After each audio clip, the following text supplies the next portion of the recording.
Well, hello there. I didn't see you. Thanks for coming into our YouTube page and checking it out. Please, take your shoes off. Take your jacket off. Put your jacket back on. Put your shoes back on and watch this video. This is an old clip, isn't it, Joe? It's an oldie and a goodie. It's an old and a good. Old good for your eyes. Use your hands to leave a comment if you like it. If you don't like it, then don't say anything because we have fragile feelings. But please enjoy this old clip from the Andy Show's history while you get ready for new clips from the Andy Show's future.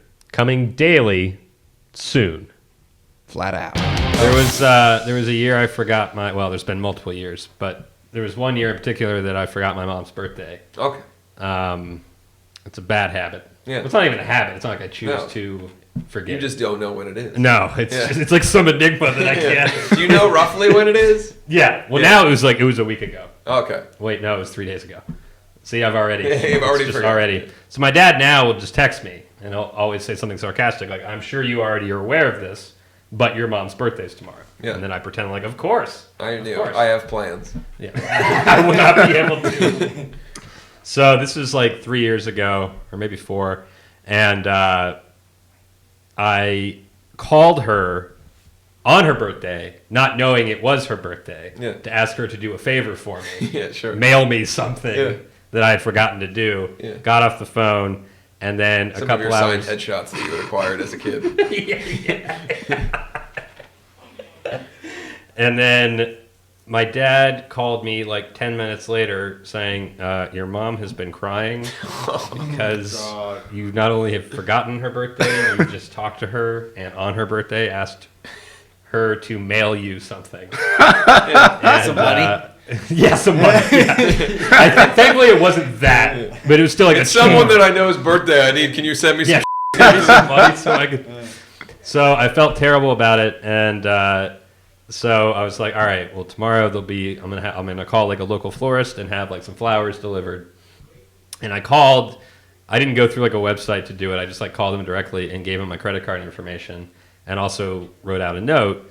And I put I said my mom's name, Shannon. And so, anyway, the flowers get there apparently, but apparently my credit card was declined as they were bringing the flowers. So they delivered the flowers and said, "There's a $24 balance. We need you to pay for these." So she had to pay. Cash on delivery, Mom. She had to pay for the flowers that I was sending her a day late for her birthday. Wow. And the card said Sharon instead of Shannon. Joe, did you get a best son ever mug after that? Oh, Sharon. She did not talk to me for about a week. That's crazy. That. Wow. And I was just like, you got to be. Wow. Why would you even? Yeah. Just don't give her the flowers. Why would you with her Why like would you that? make somebody pay for the flowers? She didn't order them herself. Happy birthday, Sharon. Oh, wow. Yeah. You owe us $24, and give us a couple. Oh, I am reminded though of. They have the tip too. Huh? Yeah. Be like sure to tip. $40 on your birthday, Sharon. I had a meeting at. I was working on a script with somebody, and I had a meeting in North Hollywood, and it was just the two of us. I was meeting this other guy to talk about ideas and the script, and we're sitting at a table, and we're right by the front door, and in walks Jack Black, just in street clothes, looked a little, And you pointed at him. Jack Black. There's Jack I Black. was like, oh my God. No, but so Jack Black walks in, and he's looking around, like he showed up by himself, and he's going to meet some people there, and he's just like looking around, and we're sitting at the table, and we're both looking up, and we're like, oh, it's Jack Black. And we're like looking at him, and he looks right at us, and we have our laptop out and like some pages and things like that, and he like locks into us, and he walks over, and he's like, hey guys, and I stand up, and I was like, hello. Patrick, and I introduced myself. I introduced my friend to him. He's like, so this is the script meeting? And I was like, yeah. It actually is the script meeting. Why don't you take a seat? We'll fill you in. So there's a lot to catch you up. There's nothing about the script We were waiting for you to get here. that had anything to do with him at all. I was just like, but these are the kinds of things where if somebody like Jack Black walks up to you while you're having a script meeting and asks to be involved, you might as well see what happens. So he takes a seat. This was the beginning of Nacho Libre, right? That's how you made that movie, Nacho Libre.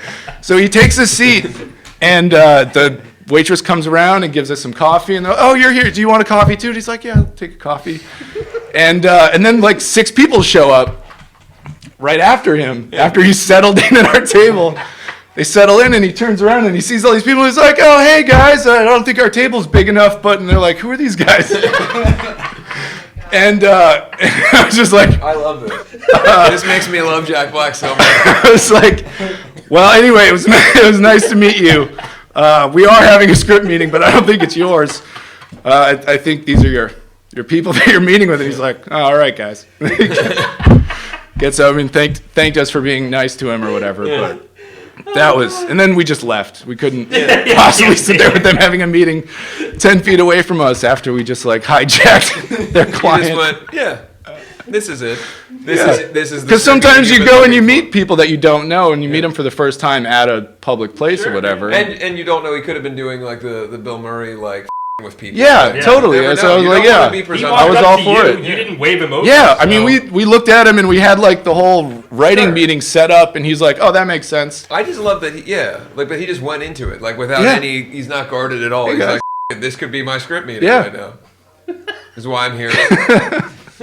See, I'd love to know the backstory of why he was so willing. Like, if there had been a previous meeting where he had sat down. Well, he was probably told that he was going to go and meet with some people for the first time, and they're like, "Okay, yeah, I'll see him when I get there." And he probably thought he was earlier than the people he would have recognized. I had a meeting with someone recently where the whole premise of the meeting was that they were going to meet me in regards to a potential project, and so this guy knew who I was, had looked at images of me, was super aware of who I was. And so we sat down and we're waiting for this guy to come in.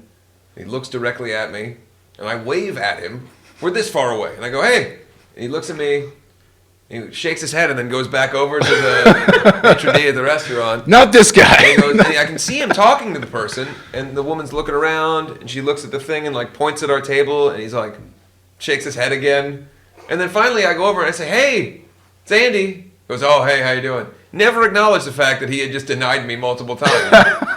And what I was thinking is this might have been a fantastic strategy to just get out of the meeting. Pretend that you don't recognize the person in front of you. Yeah. Wow. It's a method. Yeah, that is a method. If you have second thoughts about a meeting that you're going to, Just stare him right in the eyes. pretend that you don't recognize that. No. Yeah. That you're not the just Joe I'm looking for. An extension of the California no. The Joe I'm looking for does not have any scruff on his face. He's completely clean shaven. Mm-hmm. So until that Joe shows Try up. again, Joe. We hope you enjoyed that clip from the Andy Show. It was informative, interesting, and nutritious. It's hard to do all of those things, but we did it. You got all your fiber, you got all your nutrients, your vitamins, your minerals. Sodium. You got all of your sodium. All that daily sodium intake that you need to be a living, floating, real person. Sugar. Okay. Anyway, we hope you enjoyed it, and we will see you soon with new content, and we'll see you soon with old content. Yeah, Who knows we'll be what's seeing happening. you. We'll be seeing you. I'll be seeing you again. In the words of Glenn Danzig, I'll be seeing you in hell. Before you make it to hell, feel free to check out our merch store. The link is below.